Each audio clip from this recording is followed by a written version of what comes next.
ఆ చేపలు చూడండి అంత పెద్దగా ఉన్నాయి, లడ్డు లడ్డుగా ఉన్నాయి.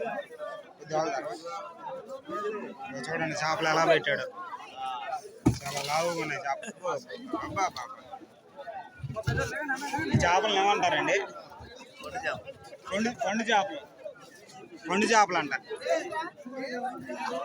సైజు చూడు అంత అంత ఉన్నాయి, గాండ్రు కప్పలు ఉన్నట్టు.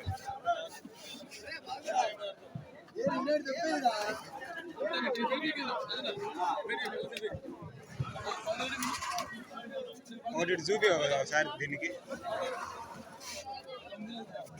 ఎంత పెద్దగా ఉంది చూపి. చేప చూడండి ఎంత పెద్దగా ఉంది.